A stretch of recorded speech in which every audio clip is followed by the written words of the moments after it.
Today on India Revival Mission, we have a very special guest who has a pulse on both the urban as well as the rural recovery and what really is happening with demand on ground. Please welcome me in joining in Bharat Puri, the MD at Pidilite Industries. Bharat, hi, good evening. Good to have you today on ET Now. Hope all's well and everyone at Pidilite, the entire family is doing good. Yes, thank you, Aisha. Thank you for having me. And yes, the Pidilite family is hale and hearty. In a large family, yes, you have, some people who are not as hale and hearty given all the conditions, but overall nothing to complain about. Good. Right now the only worry is whether you're positive or negative and if all's well. Good to hear that. So tell me, is it as good when it comes to what you're hearing with your ear on the grounds about how growth has been for the last 2 months, that's July and August, given that you are still seeing some sporadic lockdown in a couple of states? See, it's very local. I mean, there is no doubt at an aggregate level that July and August is obviously better than May and June.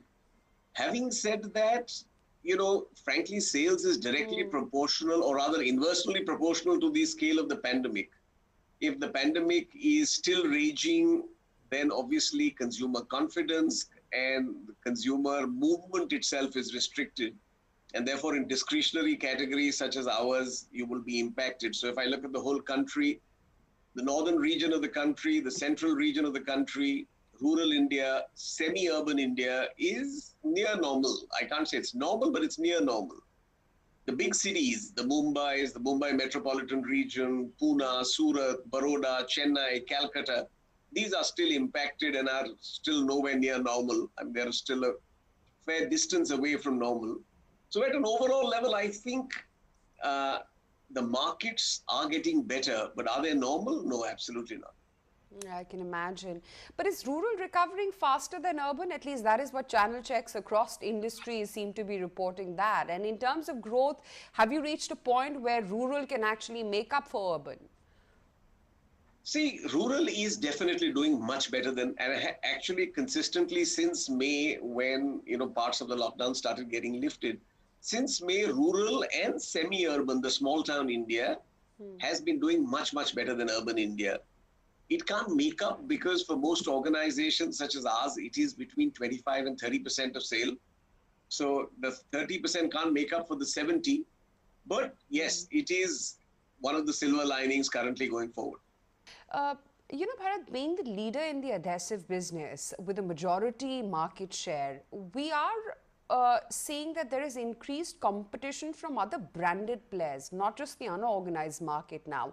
How well are you placed, given the kind of environment that we are in and the competitive scenario, to try and maintain your leadership? See, Aisha, competition is going to be inevitable in an open market, and as leaders, obviously, lots of people are going to look at our share and say, we wish we had some part of it. We're no strangers to competition. Every large multinational, global multinational, a lot of the Indian, a lot of people are still there, have tried their hand at adhesives, are trying their hand at adhesives, but we have a very simple policy. Finally, I must please my consumer and customer a little more than they do. And I shouldn't, spend too much time looking over my shoulder, but I should spend a lot more time pleasing my customer. And as long as we do that, we will remain happy. But you know what's happening, Bharat, that all of us have been cooped up in our holes, in our homes, and I'm purely talking about the urban cities and the big cities. And it's not just the pent-up demand, but you're feeling the need to refurbish, you're feeling the need to correct this and that because you've never spent that much time at home, and thereby you're noticing the few glitches here and there. Do you think that demand has potential at least to grow? And then thereby from urban cities, can you actually see some demand at least trickle in, or better perhaps? That's a great question. Aisha, if you look at the Western world, which has been stricken with the pandemic and in a sense is a few months ahead of us, today across Europe, there is actually a boom in furniture, home furnishings, as well as homes. And really what consumers are saying is, if I'm going to spend a lot more time in my home, then I better make it as livable and as happy as possible. That hasn't still happened in India largely because in urban India still there are a large amount of restrictions. A lot of buildings, I mean, if you look at the city of Mumbai where you and me stay, a lot of buildings are still not even allowing workmen in. So I think as it opens, yes, people will concentrate on homes. Indians naturally are house proud. I think we will see some amount of resurgence in spends on the home. It's when consumers feel confident that yes, it's now time for us to actually be able to do this. Do you sense that Diwali could play a big trigger? I know it's delayed this time around, it's in the month of November, because, you know, if I look at all the data points which are coming from the Amazons and Flipkarts of the world, the fact that Amazon is actually hiring the way they are at a global level and the kind of sales feelers that you're getting from Flipkart, it seems that Diwali is going to be that big tipping point. I think Diwali, see, clearly any time when consumers are willing to dip into their pockets and make larger purchases, and furniture, for example, is a larger purchase. I mean, I must tell you as an aside, some of our categories where the consumer does it themselves, which is repair, which is home, you know, for example, hobby colors. Home painting has gone up tremendously, which is, you know, artistic painting. And in parts of the country, in Kerala, etc., actually artistically doing up your walls has become a major trend. So our whole acrylic artist colors business is actually doing very well in this phase. Hopefully the same will extend to house proudness as far as furniture is concerned. And as far as, you know, making the house a little more beautiful, therefore waterproofing it is concerned. So I do think it will happen. It may take a little bit of time. It's a function of the consumer just feeling confident and safe that they can now go out and do all this. Okay, so as a category, out of the few that you mentioned, what's really holding up and what's not? See, from a consumer and bazaar perspective, wherever the consumer has a do-it-yourself element, that is, for example, actually coming back very strongly. So whether it is fixing small things, as I joke, you know, my wife says, if you're sitting at home, why don't you fix this and why don't you fix that? The good thing is we have products for all of that, and we're seeing that all of those products are actually the ones that are helping. I mean, similarly, a lot of people sitting at home, a great stress buster is actually just sitting and coloring, painting on your own. That is doing extremely well. Waterproofing, you know, is something which is immediate. I mean, when you see the rain and if there is a leakage, you have to address it, and therefore that is coming back much better. The other consumer discretionary categories will probably take a little more time as consumers get a lot more confident, feel that yes, the worst of this is over and it's time to, you know, go back to near normalcy again. But at an overall level, I think consumer and bazaar is coming back well, much more, as I said, in rural and semi-urban India, lesser in the metros. But it is on the right track, and I think it's in the right direction. I think it will keep steadily growing, and organizations like ours will gain from a lot of the smaller regional players because of our all India footprint, the fact that we have factories across all locations, we have reach right to the last village. In periods like this, consumers also turn to trusted brands. So I do think in this period, we will also gain market share. Good to hear that. So will you be able to post a positive growth volume picture for FY21? Yeah, FY21, given that you've lost 3 out of 12 months, 9 months are never going to make up for 12 months, right? I think right now, all of us are looking at this week by week, as I keep saying, we are flying the plane visually. And therefore, I would say we remain cautiously optimistic, but each, you know, this is going to be fortnight by fortnight, month by month as we go forward. And hoping this the situation keeps getting better. I think these 9 months will definitely be much better than most of us have expected. True, absolutely. It's a virtual world that we're living in, as I always say. But tell me, you know, innovation is well ingrained in Pidilite's DNA. You have a knack of identifying user needs, addressing these through product innovation as well. What are the new products that we can expect from you? Because like you said, you know, it's more DIY than call people home and put yourself at the risk of the virus. So are there any product innovations that you would be looking to make? See, Pidilite, absolutely, yes. I mean, innovation is part of our DNA. That's what we are known for. We've obviously, in a sense, recast our calendar given the current situation. We've just launched in Punjab and Karnataka a whole range of sanitizers and wipes. But these are not sanitizers and wipes for the consumer so much. we actually believe it is about making our tradesmen safe. So these are for our carpenters, masons, plumbers. I have 200,000 carpenters, each of whom employ a number of contractors. And therefore, I look at that, I look at masons, plumbers. How do we make them safe? How do we make them feel safe? How do we certify them as safe? So that when they go to consumers' home, consumers feel safe. And therefore, there's a whole lot of innovation around that. There's obviously innovation, as I said, around the whole area of home painting, the acrylics and the artist colors, fine art colors, so on and so forth, because that's a trend, obviously, which is catching on. Like this way, the whole area of do-it-yourself sealants, do-it-yourself protective coatings for wood. These are all of these areas where we feel that there will be a lot more consumer do-it-yourself, and we're already in the market with some of these products, and some of them are on the way. Okay, good to hear that. What's been your assessment, though, of the state of the economy? Because like I said in my introduction, you perhaps can give us the correct channel checks about both the rural as well as the urban trends. And when is it that you really hope to see a meaningful revival come in? Or would you say the picture is still very hazy up until when a vaccine is going to make its way OTC? You can't really have anything conclusive. See, I think it is quite hazy, and it will remain hazy because finally consumer confidence is a function of two things. Consumers feeling safe. I keep telling my field fellows that the moment you feel safe enough to send your parents out shopping, watch, demand will be fully back. And the second thing is about consumers having money in their pockets. Both of these, I think, are therefore things that should happen in actually that order. Order one, the pandemic lessening in intensity and hopefully at some time going away. And secondly, consumers then feeling a lot more confident, having money in their pockets and willing to spend.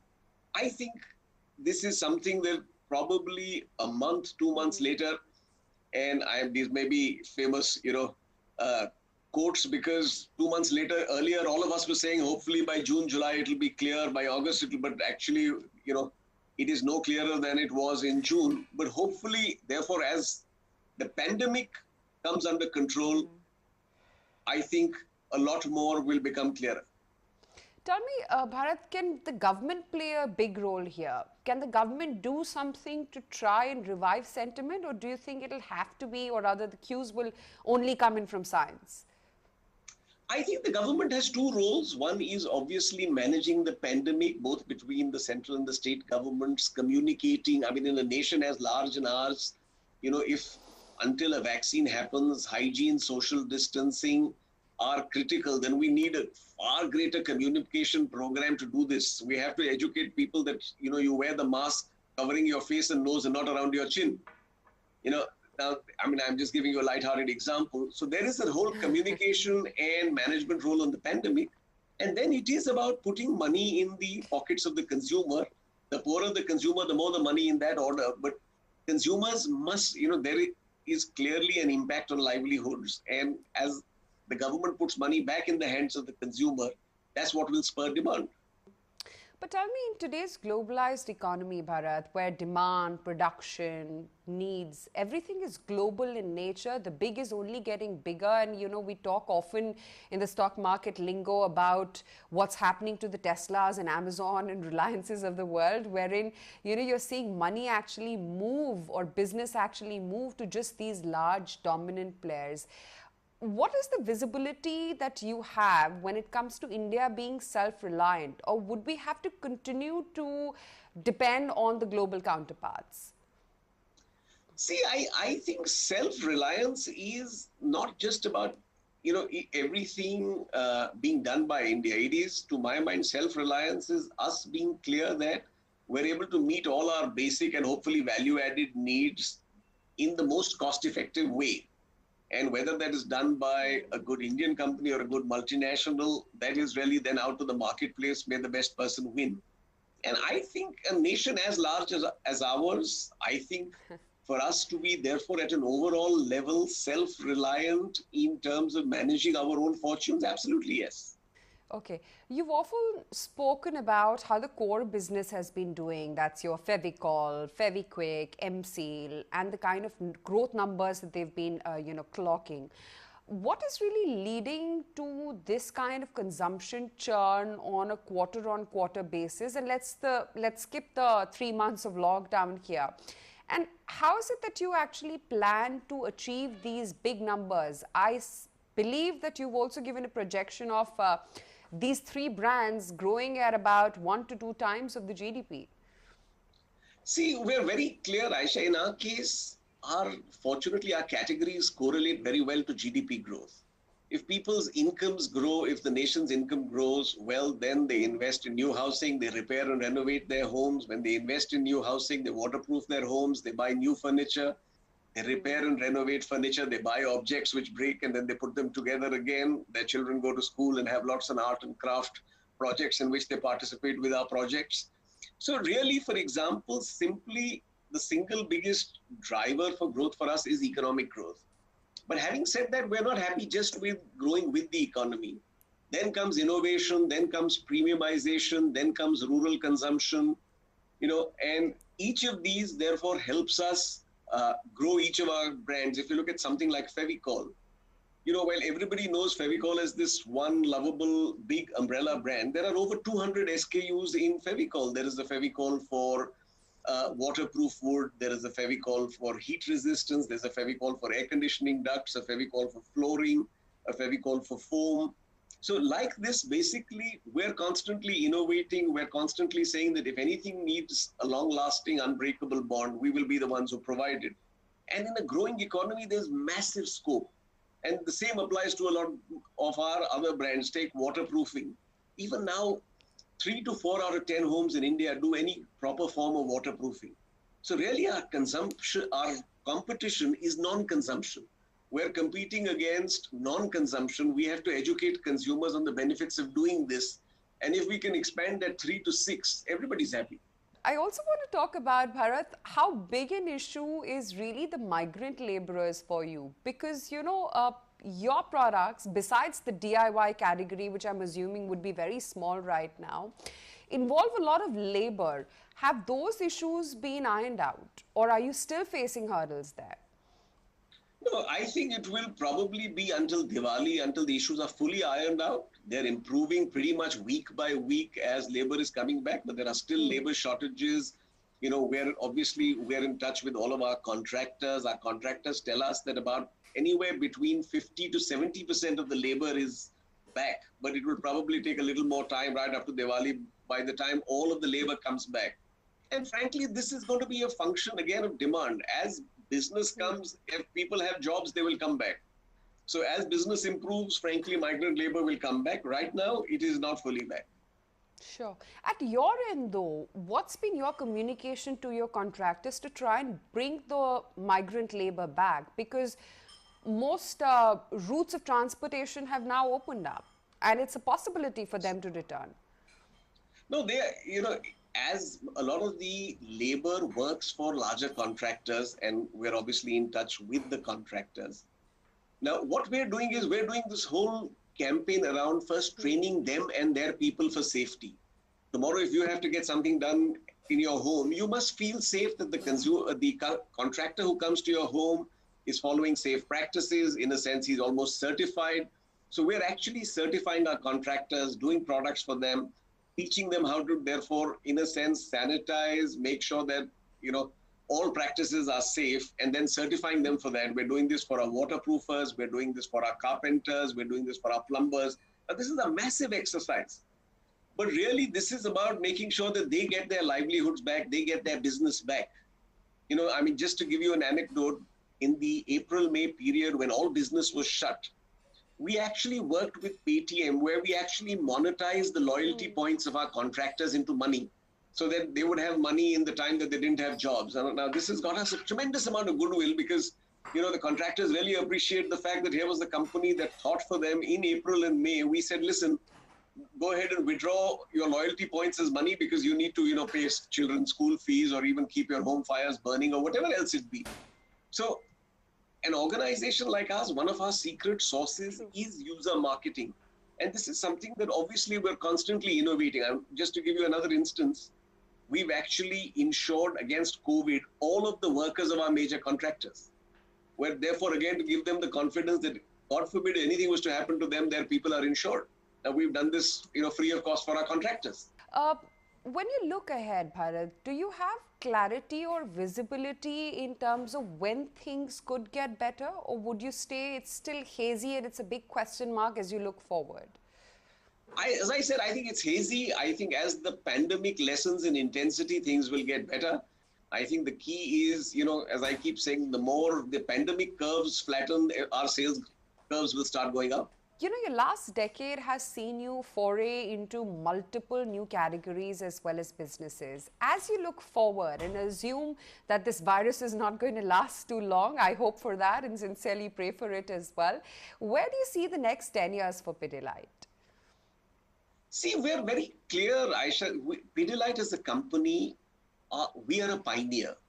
We spot unserved, underserved categories. We fill those with brands, not with products. And then we work tirelessly with both consumers and users until we create categories. And, that's why we classify our business into core categories, growth categories, and pioneer categories. Pioneer categories are the categories which are tomorrow's growth categories. Take something, I'll give you an example. Take tiling. Today tiling is fairly common in India. World over, when anybody puts tiles in their homes, they add sand, cement, and adhesive. In India, pretty much 10% of the people do that. 90% actually use only sand and cement. As you get larger tiles, you have vitrified tiles. The tiles are falling off. The tiles are getting displaced. Now, this is a classic case of a Pidilite pioneer category. We believe we have a brand which we've launched called Roth, which is in the tiling adhesive space.